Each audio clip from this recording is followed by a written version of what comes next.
ഫെബ്രുവരി 9 ബഹുമാനപ്പെട്ട സുപ്രീം കോടതിയിൽ രണ്ട് പ്രധാന സംഭവങ്ങളുണ്ടായി. ഒന്ന്, SIR-നെതിരെ മമതാ ബാനർജി അടക്കം വന്ന് വാദിച്ച കേസുകളിൽ സുപ്രീം കോടതി നിർദ്ദേശങ്ങൾ നൽകി. അതിൽ ശക്തമായ നിർദ്ദേശമാണ് സുപ്രീം കോടതി നൽകിയത്.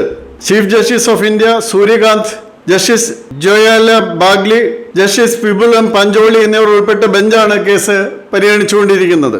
ആവശ്യമായോ ഉത്തരവോ വിശദീകരണമോ ഏതായാലും ഞങ്ങൾ പുറപ്പെടുവിക്കും. പക്ഷേ SIR നടപടിക്രമത്തിന് യാതൊരു തടസ്സവും അനുവദിക്കില്ല. ഇത് എല്ലാ സംസ്ഥാനങ്ങളും മനസ്സിലാക്കണം എന്നാണ് സുപ്രീം കോടതിയുടെ നിർദ്ദേശമുണ്ടായിരിക്കുന്നത്.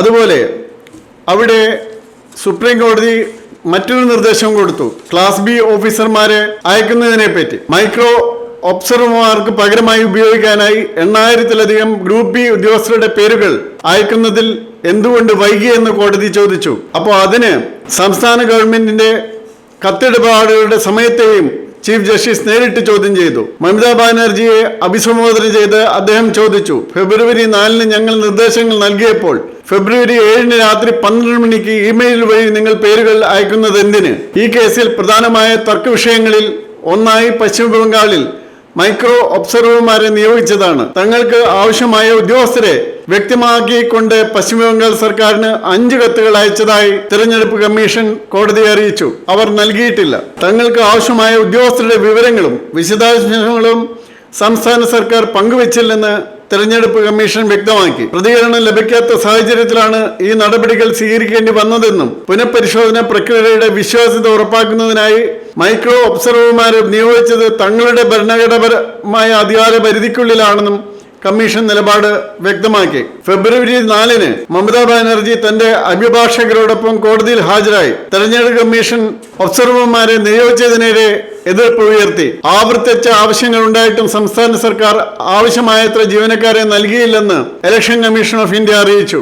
ഇപ്പോൾ പറയുന്നു അങ്ങനെയുള്ള ഉദ്യോഗസ്ഥരെ എല്ലാം കൊടുക്കാൻ താൻ സന്നദ്ധയാണെന്ന്. ഏതായാലും ഇത് മമതാ ബാനർജിയുടെ പ്രകടനത്തെ പറ്റി മലയാള മാധ്യമങ്ങൾ റിപ്പോർട്ട് ചെയ്ത രീതിയും എന്താണ് അവിടെ വാസ്തവത്തിൽ സംഭവിച്ചതെന്നും ഇപ്പോൾ എന്ത് സംഭവിച്ചു എന്നുള്ള കാര്യങ്ങൾ വളരെ കൃത്യമായി മലയാളികൾ കേരളീയർ മനസ്സിലാക്കിയിരിക്കേണ്ടതാണ്. ഇതൊന്നും സത്യസന്ധമായി റിപ്പോർട്ട് ചെയ്യാനായിട്ട് മലയാളം മാധ്യമങ്ങൾ, പ്രധാന മാധ്യമങ്ങൾ, ഇലക്ട്രോണിക് മാധ്യമങ്ങളും പത്രമാധ്യമങ്ങളും തയ്യാറാകുന്നില്ല. അവിടെ മമതാ ബാനർജിക്ക് കിട്ടിയ ശക്തമായ തിരിച്ചടി അതേപറ്റി ഒന്നും മിണ്ടുന്നില്ല.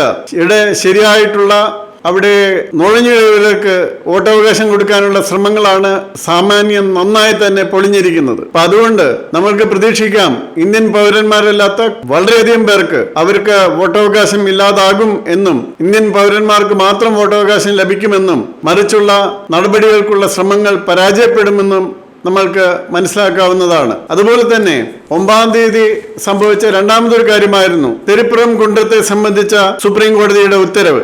ബഹുമാനപ്പെട്ട മദ്രാസ് ഹൈക്കോടതി അവിടെ ചില ഉത്തരവുകൾ കൊടുത്തിരുന്നു. സിംഗിൾ ബെഞ്ചിന്റെ ഉത്തരവ് നടപ്പാക്കാത്തതിനെതിരെ കണ്ടംപ്റ്റ് പെറ്റീഷനും ഉണ്ടായിരുന്നു. സിംഗിൾ ബെഞ്ചിന്റെ ഉത്തരവിനെതിരെ കൊടുത്ത അതെല്ലാം തള്ളിയിട്ട് ഡിവിഷൻ ബെഞ്ച് നടത്തിയ ഉത്തരവ് വളരെ ബാലൻസ്ഡും ശരിയായിട്ടാണെന്നതും ആണ് ബഹുമാനപ്പെട്ട സുപ്രീം കോടതിയുടെ ഉത്തരവ്. മൃഗബലി, നോൺ വെജ് ഭക്ഷണം നിരോധിച്ചിരിക്കുന്നു. മുസ്ലിമുകൾക്ക് പരിമിതമായ പ്രാർത്ഥനാവകാശം മാത്രമുള്ളൂ. കാരണം അവിടെ ഒരു ഹിന്ദു ഷൈന്റെ മുകളിലേക്ക് ഒരു കാലഘട്ടത്തിൽ അതിക്രമിച്ചു വന്നവരാണ് അവർ. അവിടെ നിത്യപ്രാർത്ഥനയോ അതുപോലെ മൃഗബലിയോ ഒന്നും നടത്താൻ അനുവദിക്കാൻ പറ്റില്ല എന്നുള്ളത് 100% ശരിയാണ്. കാർത്തിക ദീപം തെളിയിക്കാനും ഉള്ള അനുവാദം സുപ്രീം കോടതി കൊടുത്തു കഴിഞ്ഞു.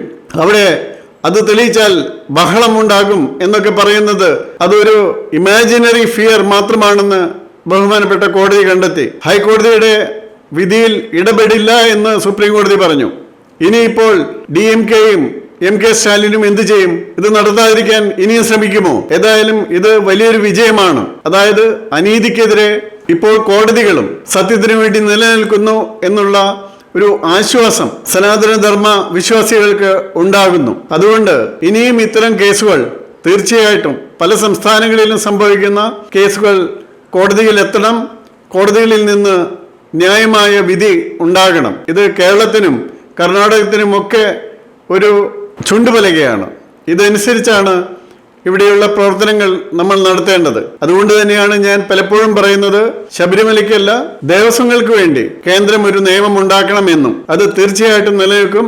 അതുകൊണ്ട് ഒരിക്കൽ കൂടി പറയുന്നു, നമ്മുടെ ഷെഡ്യൂൾ 7-ൽ 3-ാമത്തെ ലിസ്റ്റിൽ ഐറ്റം 28 പ്രകാരം കേന്ദ്രം ഒരു നിയമം ഉണ്ടാക്കണം. എങ്കിൽ കേരളത്തിൽ വലിയ വിജയങ്ങൾ നേടുവാൻ നിങ്ങൾക്കാകും എന്ന് എനിക്ക് ഉറപ്പുണ്ട്. അത് അധികം വൈകിക്കാതെ ചെയ്യുക, നടപ്പാക്കുക എന്നുകൂടി എനിക്ക് ഈ സമയത്ത് പറയാൻ ആഗ്രഹമുണ്ട്.